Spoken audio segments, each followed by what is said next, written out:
Olá, estamos aqui na TBWA Charity Day, na cidade americana de Los Angeles, com o publicitário Renato Fernandes, que está há 5 meses aqui nessa cidade. O Renato é um publicitário que vocês de Santa Catarina conhecem bem, ele foi jurado no Prêmio Catarinense de Publicidade de 2010, realizado pelo Senato em Florianópolis. Ele está nos recebendo aqui para conversar um pouquinho sobre essa virada dele de publicitário brasileiro para publicitário americano. Bem, Renato, obrigado por ter nos recebido aqui. Tudo bem, é um prazer falando com vocês. Então, são sempre bem-vindos aqui. Bom, você começou a sua carreira numa garagem em Curitiba, você e o Beto, seu irmão, e hoje você está numa das maiores cidades americanas e numa agência que tem apenas 2.000 funcionários, considerando as 3 empresas que estão aqui nesse complexo.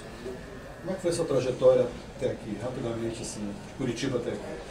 Bom, eu acho que engano bem. A gente, quando se trabalha com propaganda, você sempre tem a sensação que você está enganando alguém. Se eu soubesse fazer alguma coisa, eu virava advogado, virava médico. Mas fazer publicidade, na verdade, é mentir que você entende de tudo. Essa na verdade, é a grande experiência do publicitário. Ele mente que entende de automóvel, mente que entende de roupa, mente que entende assuntos do governo.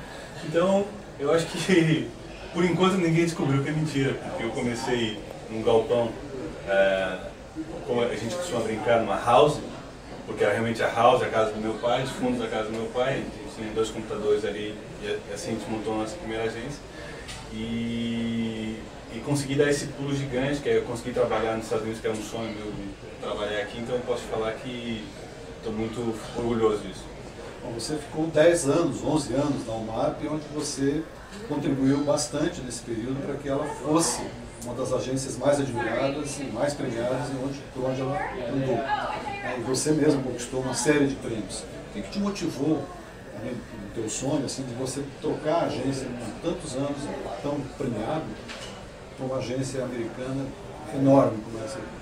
Então, a UMAP é uma fábrica de talento. Então, quando você trabalha lá, é como jogar no Barcelona. De cara você já melhora seu jogo. E eu trabalhei por muito tempo lá e aprendi, diria assim, grande parte dos truques, dos jeitos de fazer uma publicidade diferente, uma publicidade instigante.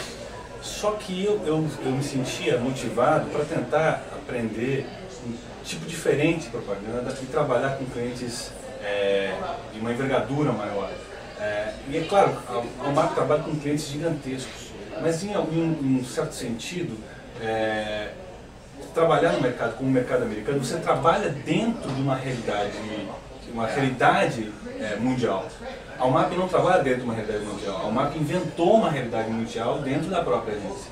E trabalhar aqui, você acaba convivendo com esse panorama mais amplo da publicidade. E isso me instigava, eu tinha vontade de ter isso, de viver isso, até para poder oferecer uma experiência nova na minha carreira. Porque eu entendo que virar diretor de criação era um processo meio que natural. Quando você vai crescendo, a sua carreira vai te empurrando a assumir mais responsabilidade. Você começa como um júnior, você faz as ideias e não responde por nada, depois você começa a responder pelas suas próprias ideias, depois você começa a comandar pequenos times. Quando você vê, a sua carreira vai te empurrando para você comandar grandes decisões. Então era um passo meio que natural na minha carreira de crescimento, eu sentia isso. Então eu queria estar mais preparado para esse passo, e eu acho que estar aqui me dá a chance de dar 3 passos em vez de 1 nessa busca dessa nova carreira. E a cultura da publicidade brasileira com relação à americana e a estrutura da UMAP para essa agência, qual a diferença? Como é que nesses 5 meses você se viu trabalhando aqui, você se adaptou ao mesmo formato operacional de lá? Como é que se trabalha aqui numa agência como essa? É tudo diferente. Assim, claro que a estrutura básica é muito parecida, mas os pequenos detalhes, todas as peças se juntam, se formam de maneira diferente. Então tem criação, como no Brasil, tem mídia, a mídia até é um birô à parte, não é da própria agência, né? Mas tem o organismo que é a mídia, tem o planejamento, tem o atendimento, então todas as peças estão ali, mas a maneira com que elas interagem é muito diferente da maneira com que acontece no Brasil.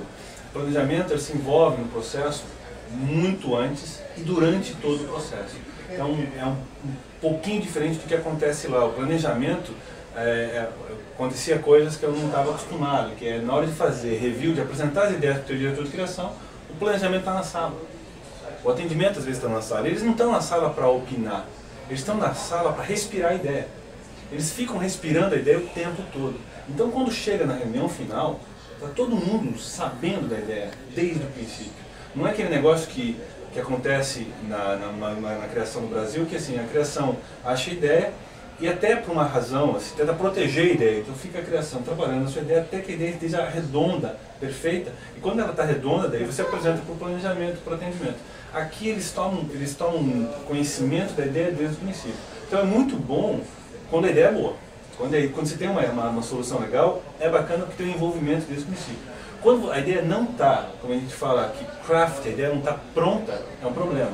Porque eles ficam derrubando a ideia antes dela ter chance de ficar boa. Então tem suas vantagens e desvantagens, os dois modelos, tanto o brasileiro como o americano. Mas o que eu sinto é que, independente da qualidade da ideia, o envolvimento do planejamento, ele realmente é profundo em todas as etapas. E a apresentação para o cliente também é um pouco diferente, porque o planejamento não vai para a reunião para explicar qual é a intenção do planejamento. Ele transforma aquela primeira apresentação de planejamento que você vai vendo numa defesa da campanha. Porque a campanha vai sendo uma defesa do planejamento. O planejamento pediu para andar para algum lugar, a criação andou, e aí quando vai para o cliente, o planejamento se adapta para vender a ideia. Então quando chega no cliente a ideia, às vezes o cliente compra o planejamento, nem sempre compra a ideia. Porque o planejamento é tão bom para vender o negócio que mesmo quando ele não compra a ideia, ele acaba comprando a intenção da ideia, que é o planejamento. Isso não é tão comum acontecer no Brasil como acontece aqui. No Brasil, os criativos costumam ir ao cliente junto com o planejamento para pegar o briefing e depois apresentar a campanha. Isso acontece aqui também? Não, não acontece. O processo do planejamento é um processo... O planejamento é um mecanismo, é um organismo à parte na estrutura, que se envolve, né, nas primeiras etapas do processo, e a criação ela participa da decisão do planejamento. Em que sentido? No planejamento não apresenta uma ideia para a criação. Há um debate em cima disso, mas a criação não vai para o cliente para pegar o briefing. Então, quer dizer, não é que não vai nas agências americanas, porque eu não conheço todas as americanas, mas aqui não. Aqui o planejamento pega os inputs do cliente e transforma isso em algo e discute. Nesse processo de discutir qual é a porta para se abrir, esse processo envolve a criação.